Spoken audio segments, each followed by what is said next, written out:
Welcome back, Kwik Brain. So this is an important episode. I think all our episodes are important because we look for important topics to discuss with you.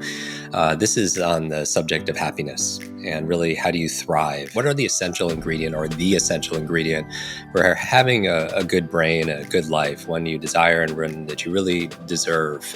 If you're going to invest in your future best self and be limitless, where are you going to put your time? Where are you going to put your resources? Where are you going to put your effort? Again, not only to survive, but also to thrive in your health and your happiness. And so on the show today, we have Dr. Robert Waldinger. He's a psychiatrist. He's professor of psychiatry at Harvard Medical School. He's also a Zen priest. If I was to read his CV, it would take up the entire 20-minute episode. He's a professor of psychiatry at Harvard Medical School, and he directs the Harvard Study of Adult Development. And this is one of the longest running studies of adult life ever conducted. He also has an amazing top 10 TED Talk. We will link to that if you haven't seen it, always in the show notes at jimkwik.com/notes.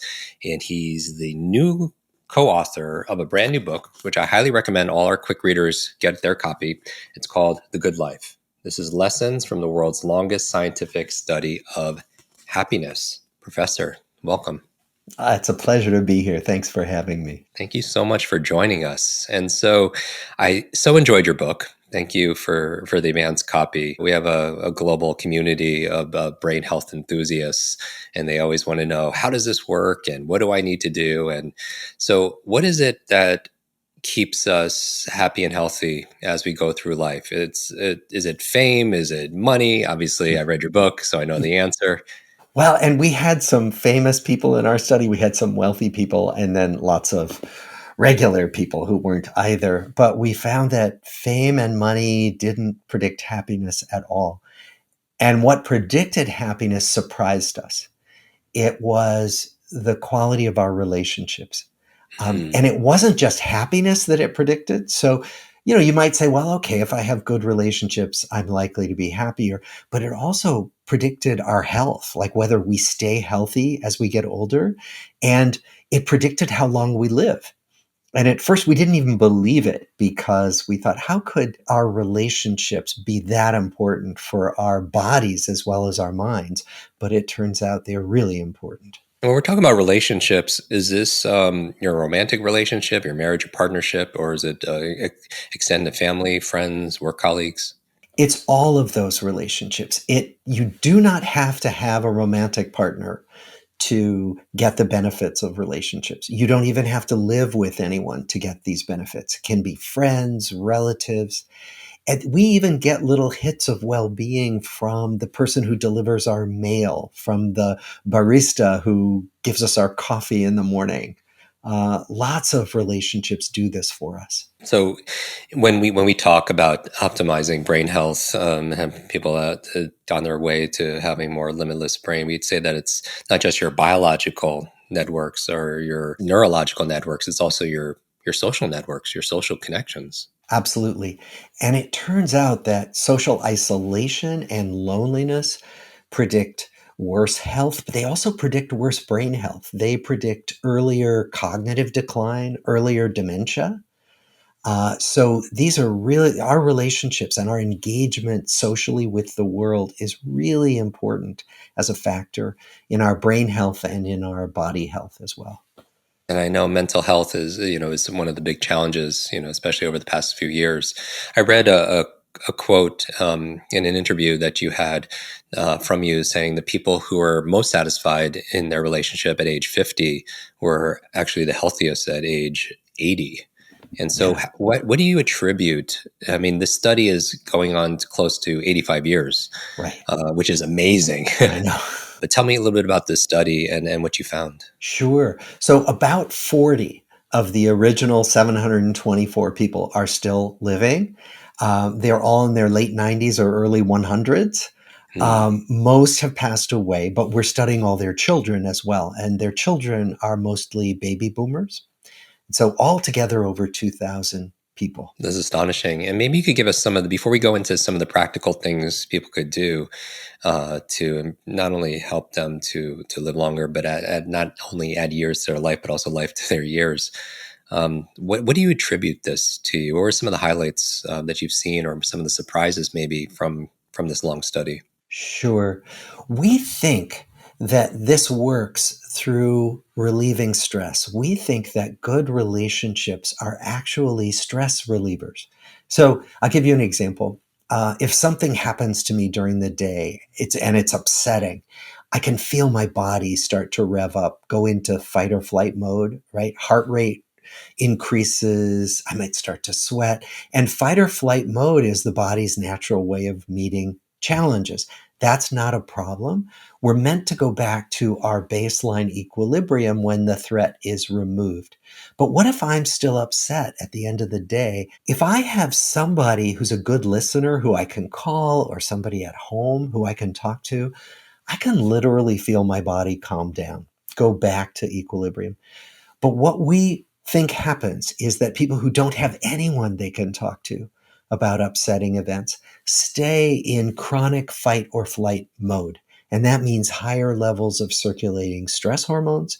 That means low levels of chronic inflammation that gradually break down body systems. And so we think that good relationships protect us from that chronic fight or flight mode that breaks down the body. When we get stressed, and especially chronic stress, we know shrinks the human brain. It's we create cortisol and adrenaline. If we don't have ways of coping with stress and managing that stress.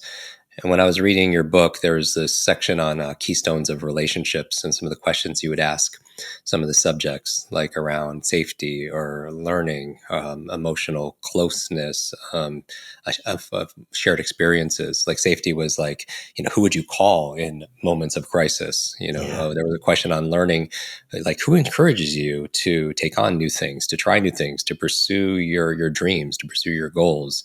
There was one section on emotional closeness where, like, who do you know that who knows everything, almost everything about you, Yeah. or who can you call when you're feeling a little bit low. And it's kind of, even when I ask these questions, people are going through, and they, some of them they might have answers for. I mean, I feel like we all, especially now, need somebody to encourage us, to challenge us, to cheerlead for us. And if we haven't found that person, maybe we could be that person for someone else, especially be that person, for ourselves. So what would you recommend, that where would people start? If people were starting fresh, or maybe they moved to a new area, Yeah. and they don't have those social bonds yet at work or in their neighborhood, or in their spiritual connection, at maybe a church or something like that. Yeah. So if you don't have the connections yet, that's a really important question. Where would you start? Probably the best place to start is to think about things that you care about, things you love to do, causes that you might care about, and try to do those things that you care about alongside other people. So it might be volunteering in your community for something that really matters to you. It might be joining a club, joining a gardening club, joining a bowling league, or a biking group, or a walking club, but doing something that you care about where you're likely to meet the same people again and again. Because what happens then is you have a shared interest, and that's a natural place to start up conversations. And what we know is that when you have a reason to start up casual conversations, and then you see that person again, you're more likely to deepen the conversations, and in that way, over time, build relationships. Now, does it matter, as our listeners are kind of seeing themselves in this research? Does it matter how old someone is, or what age or stage or life cycle? Does it matter if they're married, or if we've done a couple episodes, including with Susan Cain, about introvert, extrovert? Can anyone make positive turns in their life? Yes. We had people tell us, I'm no good at relationships. I can't do this. I'll never have good relationships. It's too late for me. Some of the people who said it was too late for them were in their 20s.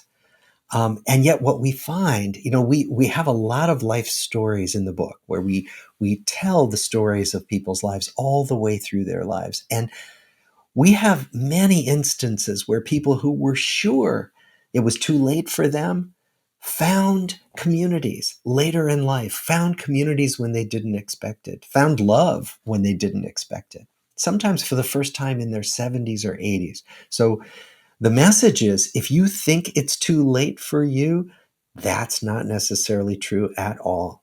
Well, why do you find it's interesting with children when like knowing the results of this study and more emerges, how often do you follow up with your subjects? We follow up usually every 2 years.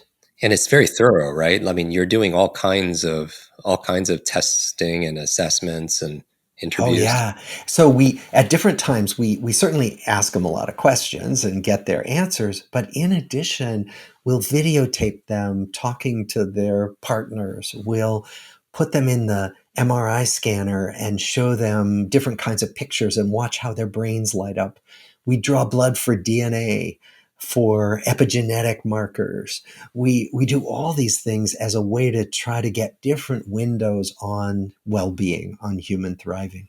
When we're talking about a happiness, it's interesting because at a very early age, it's almost imprinted on us. You go to a child and say, "What do you want to be when you're an adult or when you grow up?"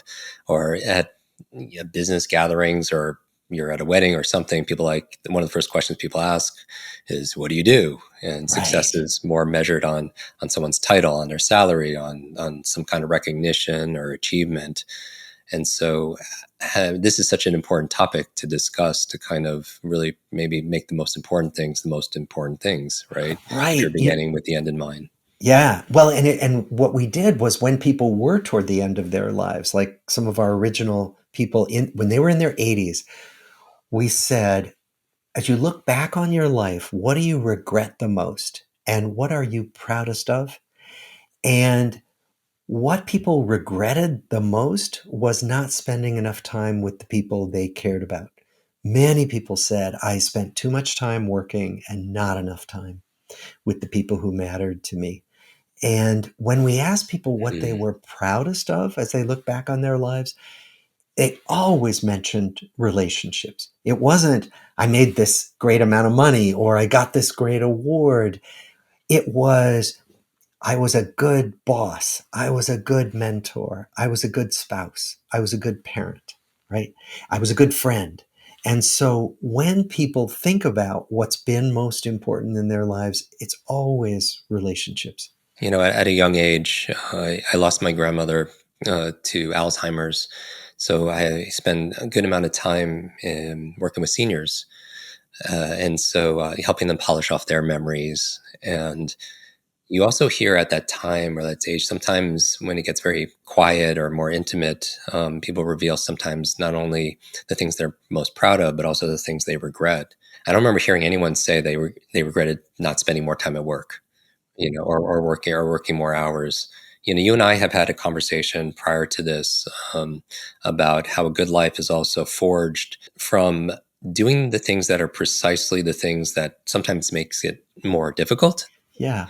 Yeah. Maybe we could talk about that a little bit. So, what we find is that, first of all, there are challenges in everybody's life. That even though you can get the impression, especially if you look at somebody's social media feed, that everybody else is having a perfect life except me. Everybody else has it figured out. And what Yeah. we know from studying thousands of people is that there is no life that's without hardship. There's no life where somebody's happy all the time, right? And so what we find is that it's in meeting the challenges that we often learn, we get wiser, we grow stronger.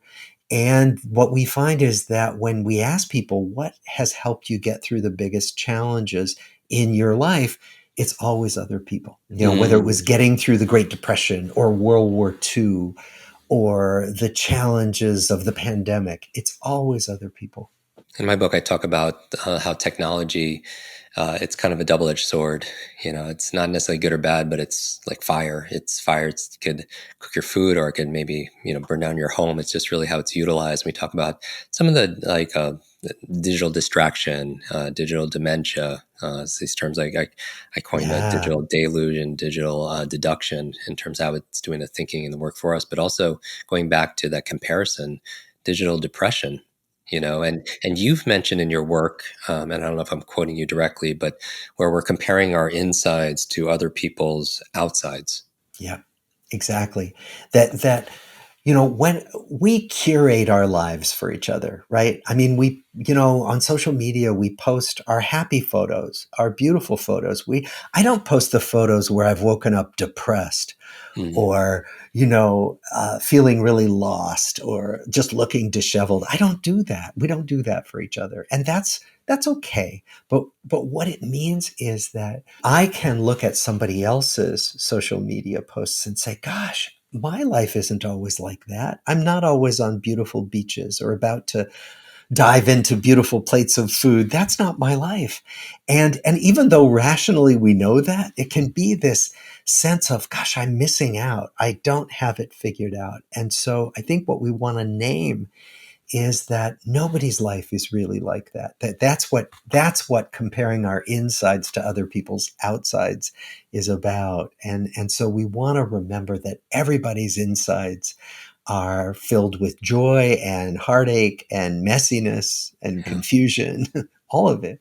And that is it important that we have those? I mean, you're not saying that we should be happy all the time, right? No, not at all. Not at all. We can't be happy all the time. And that's useful to name because it's easy to imagine that if I'm not happy all the time, I'm not doing something right.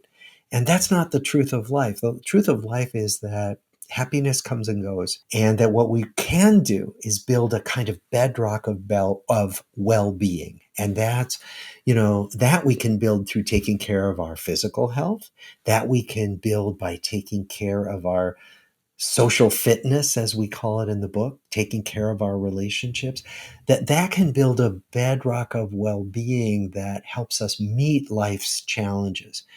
It won't promise that we'll be happy all the time, but it will promise that we will meet challenges with more help and more equanimity when they come along. And going back to the digital depression, where the comparison sometimes on social media, the grass is greener because of the filter people are using, right? I mean, Yeah. there's a lot of artificial turf out there. When you're comparing your life to the highlight trailer, as we've heard of other people's lives.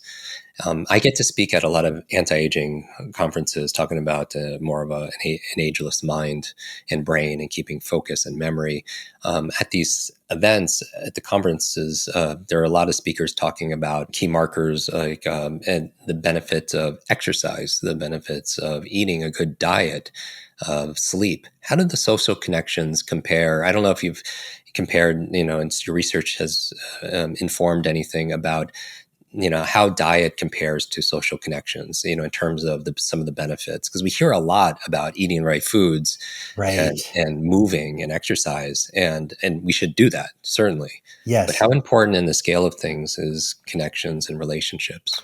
They're really important. So there's been some work by my colleague Julianne Holt-Lundstad where she, from the science, estimated how bad it is for your health to be socially isolated and to be lonely. And she found that it's about as bad for your health to be lonely or isolated as it is to smoke half a pack of cigarettes a day or to be obese. So these have huge health consequences. That means that social connection has the opposite effects. It's health promoting in those ways. That's amazing. Yeah. And so, as we wrap up this conversation, I want to make sure everybody gets their copy of the book.